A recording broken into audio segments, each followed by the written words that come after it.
মহাকাশ থেকে আসা একটা অদ্ভুত নিয়মিত রেডিও সংকেতের খবরে বেশ তোলপাড় চলছে, তাই না? হ্যাঁ, খবরটা আসলেই বেশ আলোড়ন ফেলেছে বিজ্ঞানী মহলে। ৫০০ মিলিয়ন আলোকবর্ষ দূর থেকে আসা এই সংকেত, এটা কি প্রকৃতির কোনো অজানা খেলা, নাকি অন্য কোনো বুদ্ধিমান সভ্যতার ইশারা?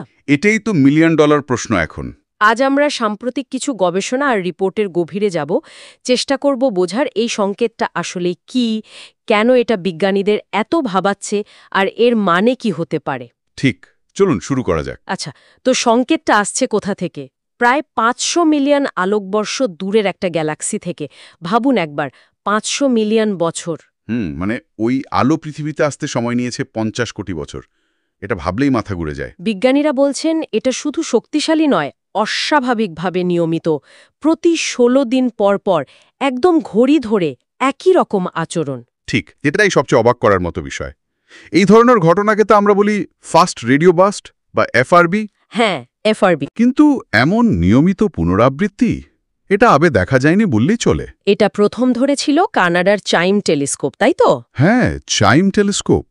ওদের এই আবিষ্কারটা খুব গুরুত্বপূর্ণ। আর এই শক্তি, আমি পড়ছিলাম, মাত্র ১ সেকেন্ডে যে পরিমাণ শক্তি বেরোচ্ছে, সেটা সূর্যের প্রায় ৫০ লক্ষ বছরের নির্গত মোট শক্তির সমান। অবিশ্বাস্য! ১ সেকেন্ডে এত শক্তি! ঠিক তাই। আর এই নিয়মিত পুনরাবৃত্তিটা একে এতটা ব্যতিক্রমী করে তুলেছে। দেখুন, মহাকাশে আমরা আগেও এফআরবি দেখেছি। হ্যাঁ, শুনেছি, ক্ষণস্থায়ী বিস্ফোরণ। একদম। কিন্তু সেগুলো সাধারণত একবার হয়ে মিলিয়ে যায়। বেশিরভাগই খুব অনিয়মিত, আকস্মিক। কিন্তু এই নির্দিষ্ট সংকেতটা এফআরবি 180916.J0158+65। ও, এর একটা নামও আছে তাহলে? হ্যাঁ, আছে। তো এর এই ১৬ দিনের চক্র মেনে চলাটাই এটা সত্যি অদ্ভুত। বিজ্ঞানীরা পরিচিত প্রাকৃতিক উৎস দিয়ে ব্যাখ্যা খোঁজার চেষ্টা করছেন। যেমন? ধরুন নিউট্রন তারা, অতি ঘন মৃত নক্ষত্র, অথবা পালসার, যেগুলো খুব দ্রুত ঘোরে আর রেডিও তরঙ্গ ছড়ায়। বা ব্ল্যাক হোল? হ্যাঁ, ব্ল্যাক হোলের চারপাশের চৌম্বকীয় বিকিরণ, এগুলো দিয়ে মেলানোর চেষ্টা চলছে।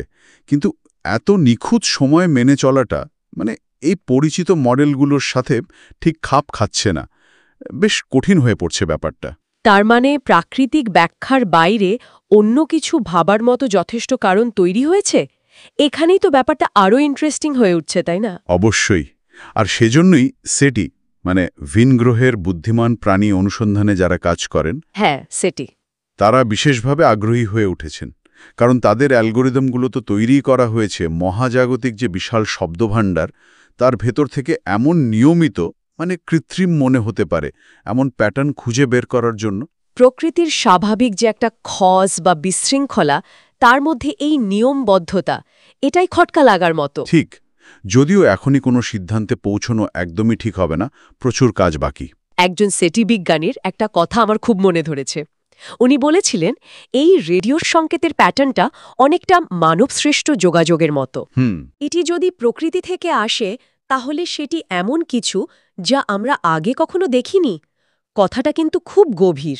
হ্যাঁ, এটা আসলেই একটা গুরুত্বপূর্ণ পর্যবেক্ষণ। আর এটা আমাদের ১৯৭৭ সালের বিখ্যাত WOW সিগন্যালের কথা মনে করিয়ে দেয়। ও হ্যাঁ, WOW সিগন্যাল, ওটাও তো খুব সাড়া ফেলেছিল।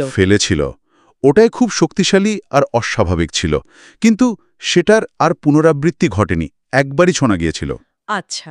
কিন্তু এবারের সংকেতটা বারবার ফিরে আসছে নির্দিষ্ট ছন্দে। এটাই একে আরও বেশি গুরুত্বপূর্ণ আর রহস্যময় করে তুলেছে। তবে বুঝতেই পারছেন, বিজ্ঞানীরা কিন্তু খুব সতর্ক। সেটা হওয়াই স্বাভাবিক।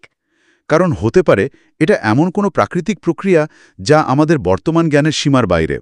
হয়তো কোনো বাইনারি স্টার সিস্টেমের অদ্ভুত আচরণ, বা ধরুন ম্যাগনেটারের কোনো বিশেষ দশা। ম্যাগনেটার? ওই শক্তিশালী চুম্বকীয় ক্ষেত্রযুক্ত নিউট্রন তারা। হ্যাঁ, আমরা কি মহাজাগতিক ঘটনা বোঝার ক্ষেত্রে কোনো মৌলিক সীমাবদ্ধতার মুখোমুখি হচ্ছি? এই প্রশ্নটাও কিন্তু উঠছে। সত্যি বলতে, এই আবিষ্কারটা সাধারণ মানুষের মনেও তো বিশাল কৌতূহল তৈরি করেছে। হয়তো একটু অজানা ভয়ও কাজ করছে কারো কারো মনে। তা তো বটেই। সেই পুরনো প্রশ্নগুলো আবার নতুন করে আসছে। এই বিশাল মহাবিশ্বে আমরা কি সত্যিই একা? অন্য কোথাও কি বুদ্ধিমান প্রাণীরা আছে? তারা কি আমাদের অস্তিত্ব সম্পর্কে জানে? এই সংকেত, এটা কি তাদের পাঠানো কোনো বার্তা, নাকি প্রকৃতিরই এক অদ্ভুত খেয়াল? প্রশ্নগুলো ঘুরপাক খাচ্ছে। হুম। বর্তমানে এটাই বাস্তবতা। সংকেতের আসল উৎসটা এখনও একটা বড় রহস্য। এটা প্রকৃতির কোনো অজানা দিক হতে পারে, যা হয়তো ভবিষ্যতে বিজ্ঞানের নতুন কোনো শাখার জন্ম দেবে। আবার ভিনগ্রহের বার্তা হওয়ার সম্ভাবনাও একেবারে উড়িয়ে দেওয়া যায় না। বিজ্ঞানীরা তাই আরও উন্নত প্রযুক্তি ব্যবহার করছেন, আরও মনোযোগ দিয়ে মহাকাশের দিকে কান পেতে আছেন। CHIME টেলিস্কোপের মতো যন্ত্রগুলো নিশ্চয়ই খুব সাহায্য করছে। অবশ্যই। CHIME আকাশের অনেক বড় অংশ একসাথে পর্যবেক্ষণ করতে পারে। এটা এই ধরনের সংকেত খোঁজার জন্য খুবই উপযোগী।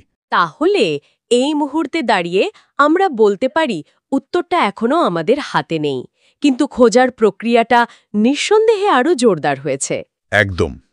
উত্তর যাই হোক না কেন, এই ঘটনাটা মহাকাশ বিজ্ঞান, অ্যাস্ট্রোফিজিক্স এই ক্ষেত্রগুলোতে নতুন প্রাণের সঞ্চার করেছে। এটা আমাদের মহাবিশ্বকে আরও গভীরভাবে জানার আগ্রহ বাড়িয়ে দিয়েছে। আর ভবিষ্যতের জন্য নতুন দিকনির্দেশনাও দিচ্ছে। ঠিক। আমরা হয়তো এমন কোনো আবিষ্কারের খুব কাছাকাছি আছি, যা মহাবিশ্ব সম্পর্কে আমাদের এতদিনকার ধারণাকেই আমূল বদলে দিতে পারে। কে জানে? আলোচনা শেষ করার আগে একটা প্রশ্ন মনে